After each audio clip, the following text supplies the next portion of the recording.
All right, we're getting you those visuals from the Hyderabad House. Prime Minister Narendra Modi is hosting the 16th European Union India Summit in New Delhi with the President of the European Commission, Ursula von der Leyen, and visiting President of the European Council, Antonio Costa, to announce the mother of all trade deals, according to Commerce Secretary Rajesh Agrawal. India and the EU have concluded negotiations on the much-awaited FTA, which is a free trade agreement, and the announcement of the conclusion of talks will be made here after these discussions that you're about to see in a room at Hyderabad House. Those are the stakeholders, viewers, that you see on your screens. Delegation-level talks, those are the representatives that you see. Prime Minister Modi hosting that European Union India Summit at Hyderabad House. The FTA is expected to bring a qualitative change in deepening the overall bilateral ties in a range of sectors. The broad focus of today's meeting is on trade, defense and security, as well as climate change, critical technologies and the strengthening of the rules-based global order. Remember, the leaders in this room have already called this the mother of all trade deals. What does this mean for the deepening ties among the leaders in this room is the big question. How soon will this trade deal be implemented is the other big question of this hour. Early in the day, you had Defence Minister Rajnath Singh meet with representatives of the European Union, setting the agenda for this meeting, which is so critical. It's been over 2 decades since these meetings have been taking place, but it's only in the last couple of years that you have been seeing these meetings really fructifying into what you're now seeing on your screen, the handshake among those 3 leaders, all smiles before they entered that room where the delegation-level talks are taking place in Hyderabad House. Aditya Raj Kaul is joining me. He's tracking all the developments on the India-EU trade deal. Aditya, before we get to the big takeaways, let's just tell our viewers how this has been in the making for more than 2 decades, but is only fructifying now on our screens after more than 20 years. Well, firstly, it's a historic, momentous occasion. And of course, I can officially confirm here on NDTV that the summit-level delegation talks have begun. And this is to finally ink the trade FTA, the FTA between India and EU that has been under talks for a very long time. Of course, it's gained momentum over the last few weeks with several visits between EU and India, finally inking this and clinching this important trade deal between the 2 countries and these nations. European Union has been a close ally of India. There's been a strategic partnership over the last 2 decades. And for the last 2 decades, we have had trade negotiations as well, which have seen various twists and turns. But on your screens right now, the summit-level delegation talks beginning between India and EU at the iconic Hyderabad House in India's national capital, New Delhi. The day began, of course, with a meeting between the High Representative of EU for Defence and Security Policy and India's Defence Minister Rajnath Singh. There will be a defence and security cooperation agreement between EU and India as well. And thereafter, a visit to the Rajghat, where tributes were paid to the father of the nation, Mahatma Gandhi, by the EU leadership, a symbolic gesture that is done by most of the foreign leaders who arrive in New Delhi. And now, at the Hyderabad House, even as it rains outside, the rain gods, very active out here outside the Hyderabad House, but inside a very strategic, important, historic trade deal will be signed between India and European Union. This would mean that on close to 90% of the product between India and EU, there will be, in fact, relaxation of the tariffs. This will give a big boost to the commerce and trade between these countries. And European Union has been very excited about this particular development because this means that more trade and commerce, more inflow of economy for both these countries. Of course, India has been top service provider when it comes to European Union as well. There are a lot of Indians who travel to EU countries for education and, of course, people-to-people connectivity. 2 top leaders from the European Union as chief guests at the 77th Republic Day celebrations. A lot of color in those visuals. While Prime Minister was wearing blue, signifying the European Union, we had the Indian traditional dress colors signifying connectivity between these countries. That will see a major boost today with the of this historic trade deal. We'll see a press statements coming out perhaps 1 p.m. This afternoon, where these leaders will come out to spell out what the trade deal really means and the kind of significant message that it will send out to the larger global community. Also, Aditya, we did see the delegation from the EU meeting with the Defence Minister Rajnath Singh about 2 hours back. Was that also setting the agenda for the FTA? The big deal that is about to be signed, because defence also, we believe, is going to be a huge part of the understanding between the two parties. Of course, Vedika, defence and security cooperation are critical, especially at a time when Russia-Ukraine war will be touching 4 years in a couple of weeks from now. There hasn't been any kind of a final resolution when it comes to Russia-Ukraine war. But even though the war is currently on and there have been efforts to bring in peace in this direction, at this moment, of course, a critical meeting taking place between the High Representative for Defence and Security Policy from the European Union, Kaja Kallas, who met India's Defence Minister, Raksha Mantri Rajnath Singh this morning. The leaders spoke briefly, but significantly they will be signing an agreement when they meet here at Hyderabad House in presence of the top leadership from India and European Union. So security and defence partnership between EU and India would be quite significant. There are several countries in the European Union domain which already have a significant defence partnership with India. France tops the list with a lot of fighter jets from France that have been very actively involved with the Indian Air Force. That is a significant cooperation that we have seen in the past, and now that being taken to another level. Trade and commerce has been a subject matter that has been discussed threadbare over the last 1 year because of a lot of controversies and critical decisions by the Western governments over the last 1 year. Over the Greenland issue also, there's been a debate between the United States and Europe, which resulted in tariffs that have been revoked for now. But negotiations are underway. And under that global turbulence, this kind of a trade deal between EU and India is bound to send a very positive message to the global community that when global community is speaking about barriers and trade barriers that have been put over the last 1 year, here is a message of positive signaling from India and EU that are reducing tensions, that are reducing barriers, and instead are trying to bridge the gaps, the historic gaps that have been there, that will bring people from India and EU closer together, and there will be more trade and commerce, and there won't be any bureaucratic delays, etc., or tariffs that will impose restrictions between these countries. So a very historic milestone between India and EU, and in a few minutes from now, we'll see both these leaders speaking at the summit-level delegation and then threadbare discuss the trade deal with the press. Yes. All right, Aditya, do stay with me, because just some moments back we had India's Prime Minister Narendra Modi also speak out on this deal. Let's just listen into what he had to say.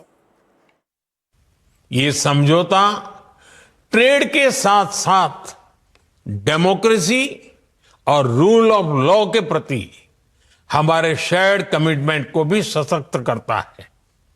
साथियों, EU के साथ हुआ ये free trade agreement Britain और एप्टा समझौतों को भी complement करेगा। इससे ट्रेड और ग्लोबल सप्लाई चेन दोनों को मजबूती मिलेगी।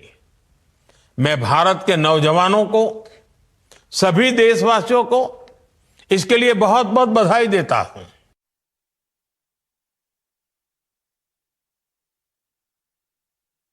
The mother of all deals, saying that this will be a huge boost to manufacturing. But Aditya Rajkol still with me. Aditya, I want to understand from you at this point, the timing of this deal really. It's significant, obviously, for the reasons that we've already discussed, but also comes at a time when the global fault lines are really shifting at this point. Well, that's right. The global turbulence has been a subject matter over the last 4 years, ever since the Russia-Ukraine war began, and then we had the second major conflict between Israel and Hamas in Gaza after the terror attacks in southern Israel that have led to a lot of problems when it comes to connectivity, trade, essential supply chains being affected as well. But during that time, there were hectic negotiations that took place between India and, of course, the European Union. And that is now being taken forward in the form of this critical and important trade deal that will be signed between India and EU. Of course, there were major roadblocks in the last 2 decades, but that have been fine-tuned. There has been major consensus that has been achieved. Of course, Piyush Goyal had visited the European countries, and there was a high-level delegation that visited India just 2 to 3 months back.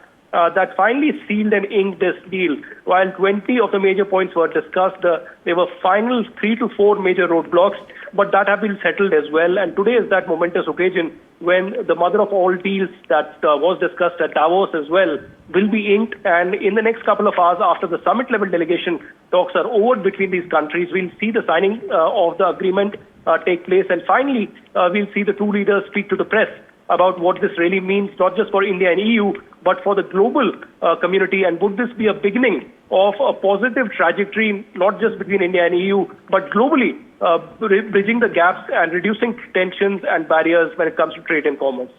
Aditya, also, it's important to note here that this new partnership comes at a time when Europe is seeking to reduce its dependence on countries like China.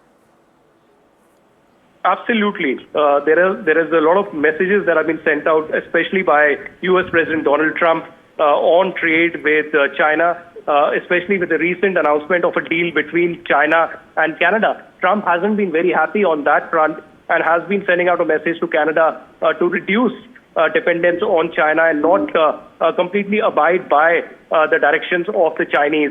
Of course, there is a global turbulence on that level as well. But in the midst of the global tariffs policy, in the midst of angry remarks coming in from US President Donald Trump, especially warnings when it comes to India-EU trade deal as well, we saw Besant, top aide of Donald Trump, also warning the EU on the EU-India trade deal, saying that EU is trying to fund its own war when it comes to the Russia-Ukraine war. So Washington, D.C. would be watching this very closely and wouldn't be very happy with the India-EU trade deal, especially when the India-US trade deal hasn't been finalized.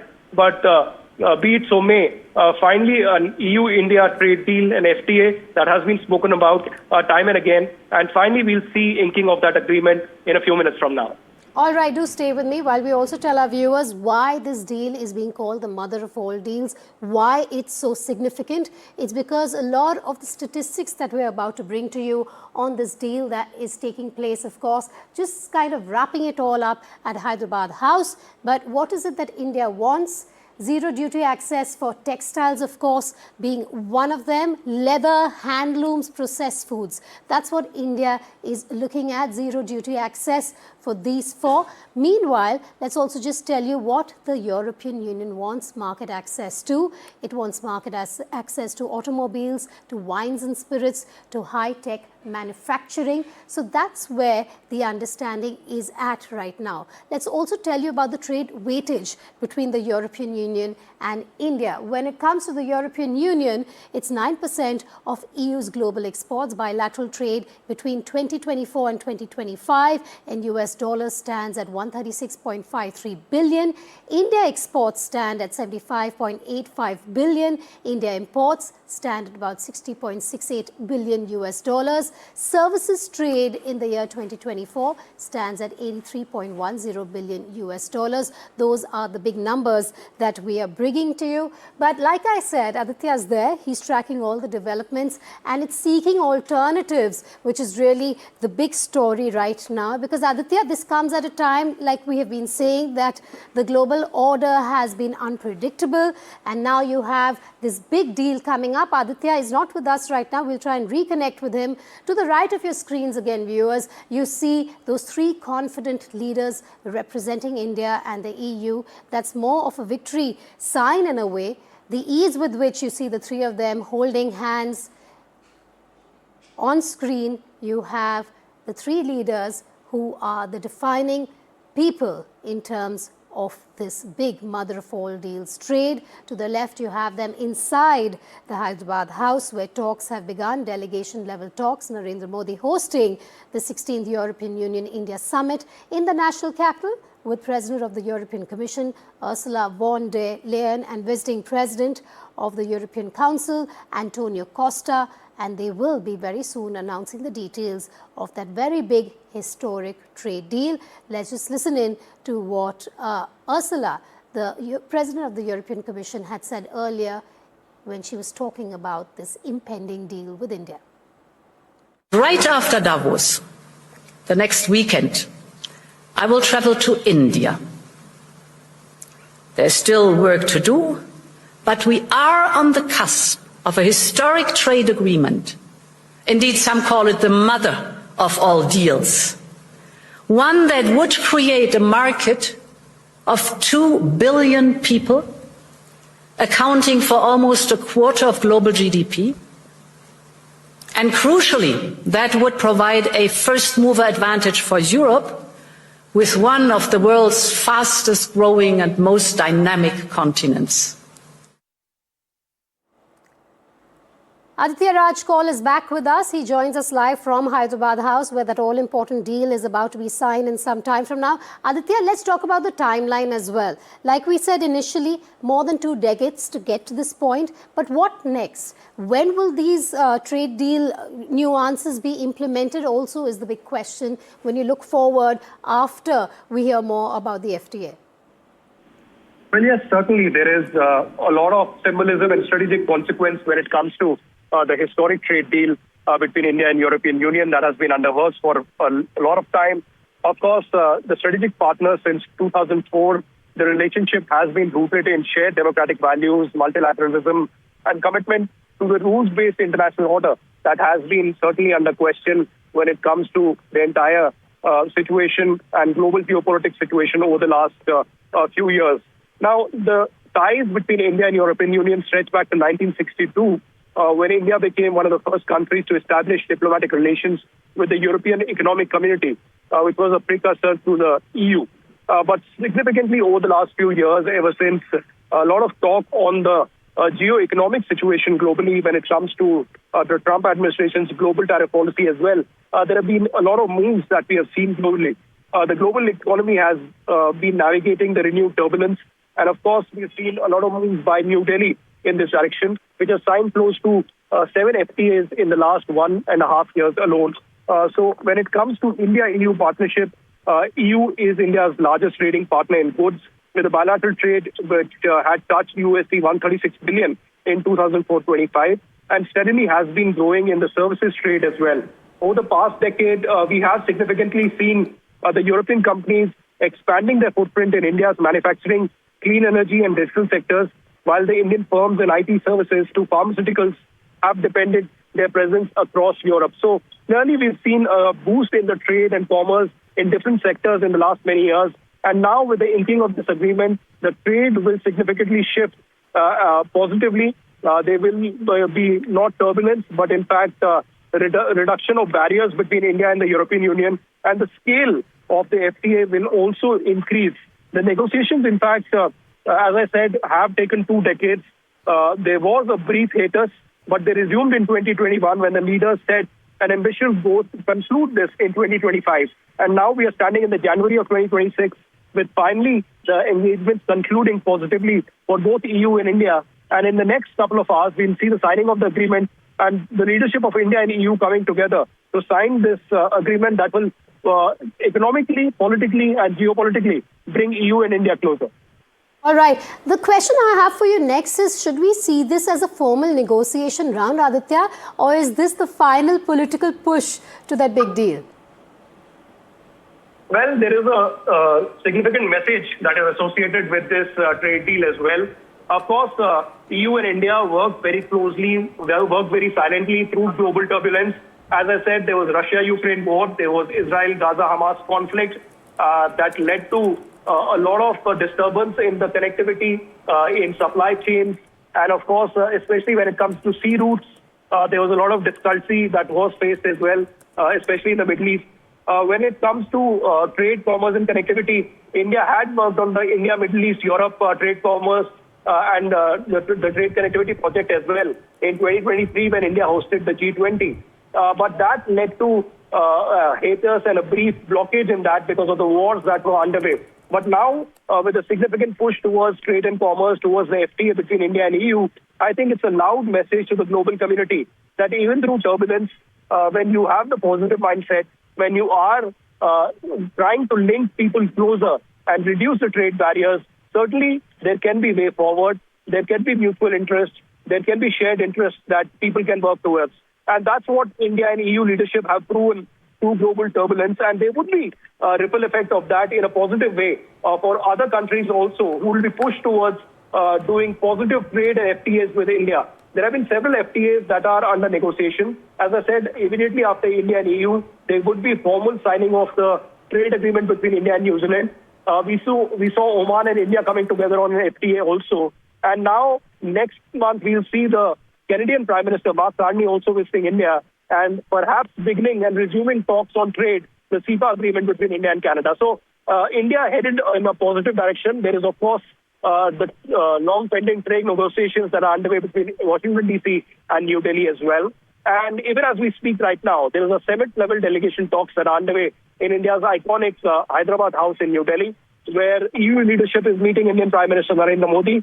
The nitty-gritties and the fine-tuning of the agreement has already been done. It's just a formality that the signing of the agreement will happen in the next 1 hour. And then perhaps around 1 p.m., we'll see both the leaderships of EU and India coming together, speaking in detail on the positive trajectory that the relationship is going towards and what the trade deal and the FTA between India and EU means for the global community and especially for India and EU.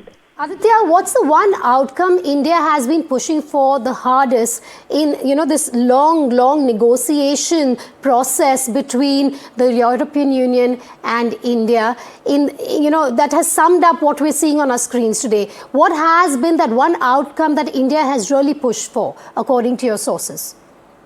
Well, firstly, I've been speaking to a lot of diplomats and EU envoys in India who describe this deal as balanced and forward-looking, one which would lower the tariffs significantly. It will also ease regulatory barriers and open services markets and strengthen supply chain resilience. So that is a very important, significant aspect of this entire development at this particular stage. For India, if you ask me, it promises greater access to 450 million strong consumer market. For Europe, it offers a deeper anchor in one of the world's fastest growing major economies. So from overall perspective, I think it's a win-win situation for both India and EU when it comes to deeper trade and commerce, for connectivity and access to a large market for the European Union and India both ways. So this is a positive trajectory for both. The EU leadership has been waiting for this to happen for a long time. As I said, there were hectic negotiations that were underway, but the FTA, which is the economic pillar of a much broader strategic convergence, has finally happened between India and EU. The Trade Technology Council had also met in 22. And of course, when it comes to trade, when it comes to science and technology, when it of course comes to AI and defense and the strategic partnership, there will be a significant boost that will happen on this trade deal. Also, any issues that are proving to be sensitive or unresolved for the time being? We know that big deal is going to be announced, but any roadblocks that you heard of on the way, along the way to get to the point that they have in the last couple of weeks or months? Well, yes, there were significant roadblocks that happened in this, of course, because of global issues and then internal dynamics as well. Of course, both India and EU would have sought the best interest for their own people, for their own economies, and for their own national interests. But when it comes to India, the top agenda for India is the strategic autonomy that India has been pressing on over the last 4 years. That's saying that each and every economic policy, each and every policy will be for the benefit of the Indian consumer, for the Indian masses.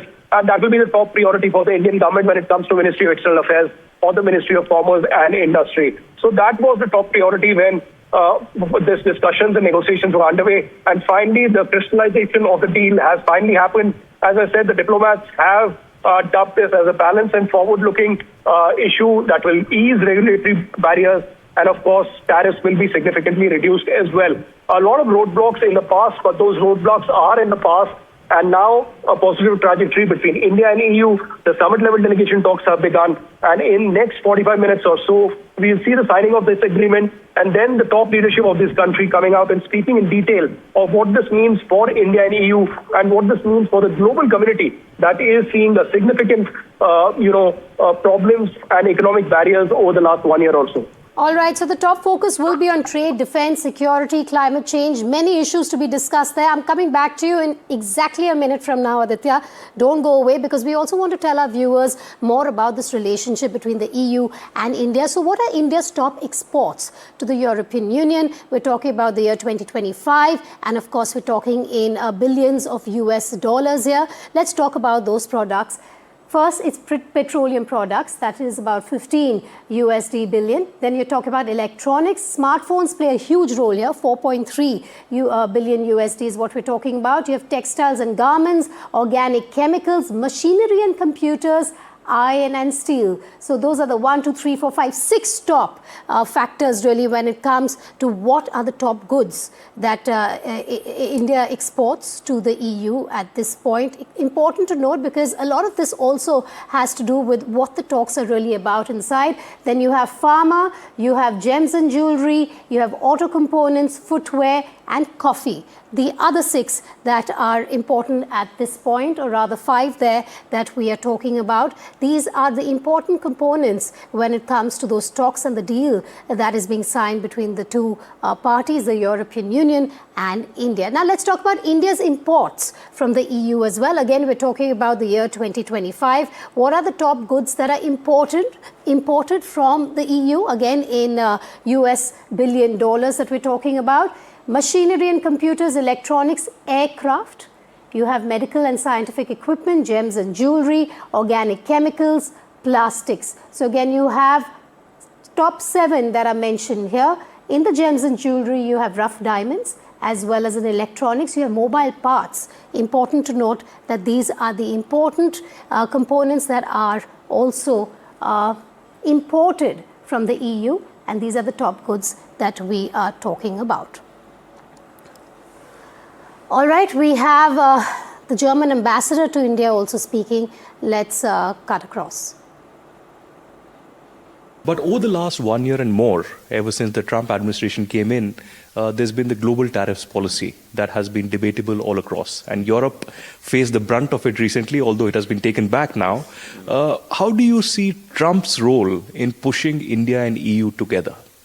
So, I think first and foremost, we have to say that we are two independent bodies, the EU, India. We feel that there is a lot of common ground, so it's good to join hands. But I have to say that, tariff policy is exactly the contrary of what the EU is advising and advocating, and is a clear signal that there are still, important markets. EU is the most important single market in the world with 450 million inhabitants.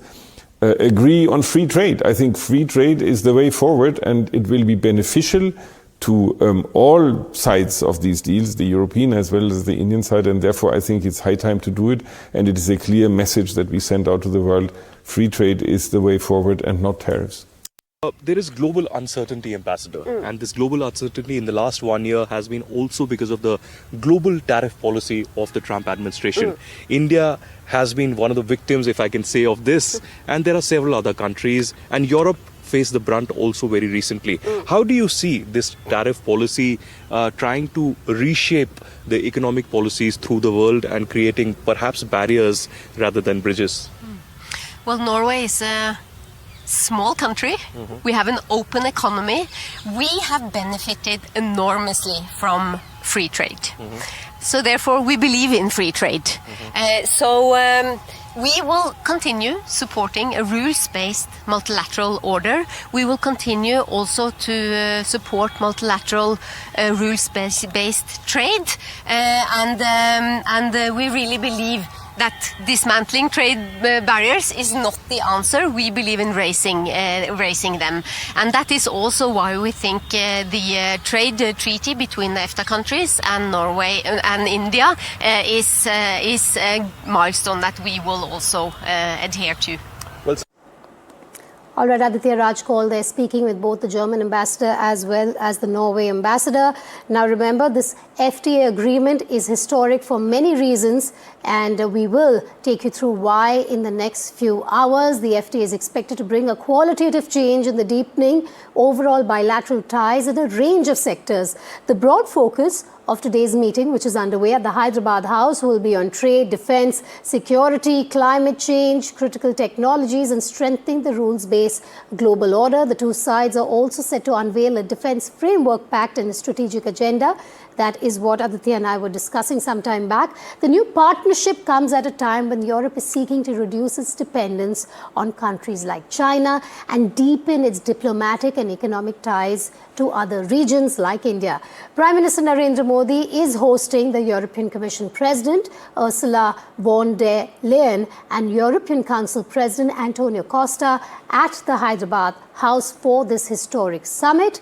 Remember, Costa and von der Leyen graced the 77th Republic Day celebrations at the Kartavya Path as chief guests. They're now there.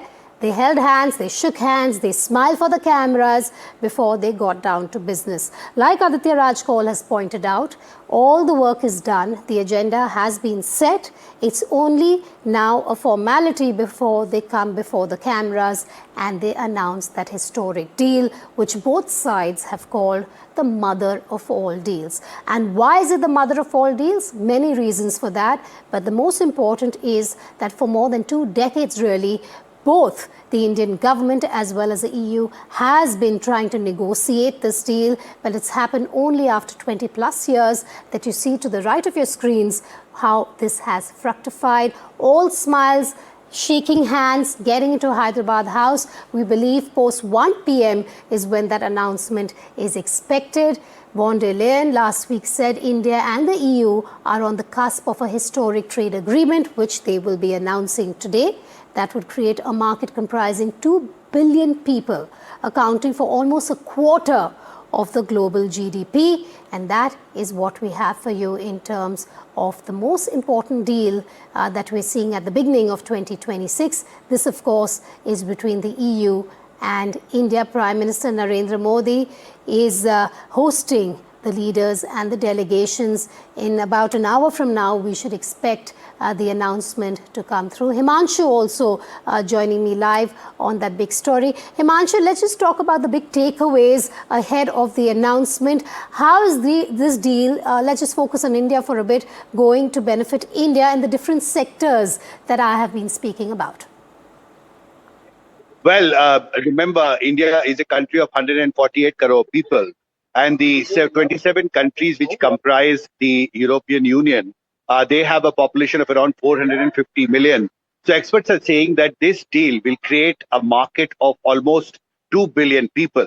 So it opens up a new world of trade, new world of business, new world of opportunities for professionals, especially in the services sector as well.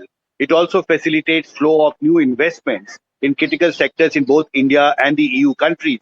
But coming to the specific sectors, these are the labor-intensive sectors where India stands to benefit the most. Already for India's textile and apparel exports, European countries are a major market. And the experts are saying that this will be a game changer as far as India's textile exports are concerned. For textile, apparel, gems and jewelry, all those labor-intensive sectors, there is a huge potential to scale up bilateral economic relations. And also in the case of auto component manufacturing, where India is a major player. And remember, these are all sectors which have been affected because of the imposition of a 50% reciprocal tariff by the Trump administration. And this has had an impact on India's exports in these sectors. So it creates a new alternative market for India's textile exporters.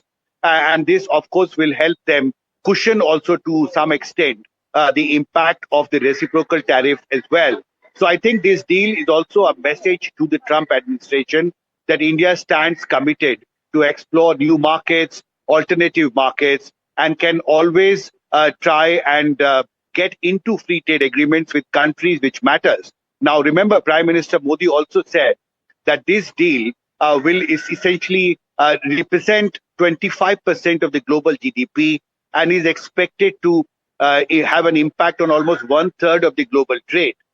So that shows the large amount of space that will be created for new business, new investments, new export markets, more market access to companies in Europe, in India, for Indian companies in 27 European countries. So I think it's a mother of all trade deals. The point that the European Commission President also made it very categorically. And this is also a point that Prime Minister Modi has also made. So this is a deal, perhaps the biggest in recent years in the global economy.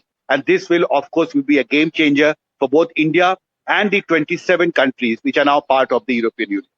Also, That's right. Himanshu, let's just talk about the proposed security and defense partnership. Will this facilitate, of course, deeper defense and security cooperation between the two sides? What's the biggest takeaway from the SDP?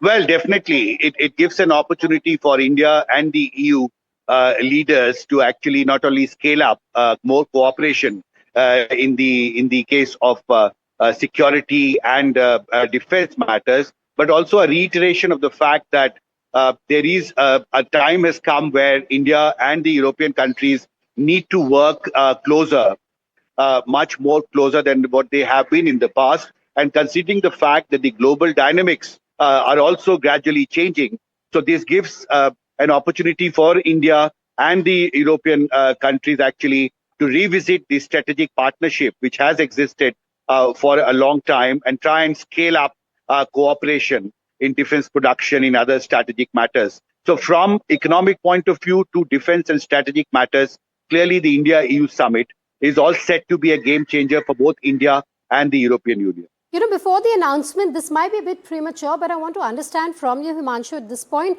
what does the Indian government see as the big strategic payoff from the mother of all deals? Well, the most important, as I said, is that this creates a new platform to scale up the economic cooperation between India and the European Union nations. And this comes at a time when there is volatility in international economy, in international trade, following Trump's reciprocal tariffs. And as you know, the Trump administration continues to impose 50% reciprocal tariff on India. And this, of course, has had an impact on India's exports in some of the critical export sectors, especially those which are labor intensive. So I think European Union and India FTA creates a new platform to scale up India's economic cooperation with 27 member states of the European Union.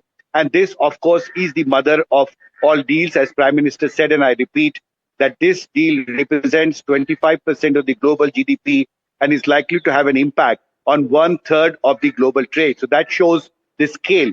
And remember, this is the first FTA that India has had with a very major developed global trade market in Europe. So I think it's a big game changer, a big day for India's economy and India's exporters. All right, Himanshu, do stay with me. Let's also just tell our viewers the EU and India had first launched negotiations for the free trade agreement in the year 2007 before the talks were suspended in 2013 due to a gap in ambition.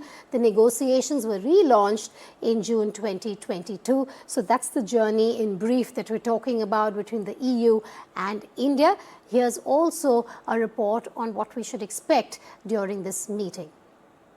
India and the EU has announced conclusion of FTA negotiations. This will happen on 27th of Jan. So it's a crucial day that we'll be watching out for this development. The pact is nearing its finishing line after 18 years and these talks started in 2007. Piyush Goyal has termed this FTA as the mother of all deals. This, probably will look forward to eliminate import duties of over 90% goods that are traded between EU as well as India.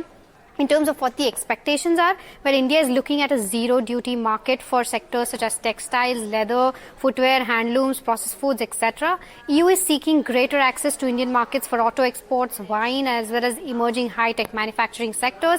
Sensitive sectors such as agriculture and dairy are kept out of the deal. And overall, EU has also been protective of its beef, sugar, as well as rice markets. In terms of the EU and India trades details so far in how FY25 has fared, EU markets account for about 17% of India's total exports. Exports to India constitute 9% of its total overseas shipment as well. India-EU bilateral trade was at USD $136 billion in 2024 and 2025, of which exports were $75 billion and imports were $60 billion. The services trade in 2024 stood at around $83 billion. In terms of what sectors, India is a major exporter to EU. That includes counters like petroleum, electronics, textiles, machinery, organic chemicals, iron and steel, gems and jewelry, pharma, auto parts, footwear and coffee. On the flip side, you have major imports that we do from EU include counters like machinery, computer, electronics, aircraft, medical devices, scientific instruments, gems and jewelry, organic chemicals as well as plastics. Lastly, in terms of where FDI flows stand. India cumulative FDI flows from April 2000 to September 24 stood at $117.4 billion, and FDI from EU represented over 16.5% of the cumulative amount of FDI equity inflows from all countries. All right, a lot of business, as you can see, to be negotiated, to be spoken about. Remember, most of the negotiations, all of it is done. This is now merely a formality before they ink that pact. The mother of all deals, all the details here on Breaking Ground and NDTV.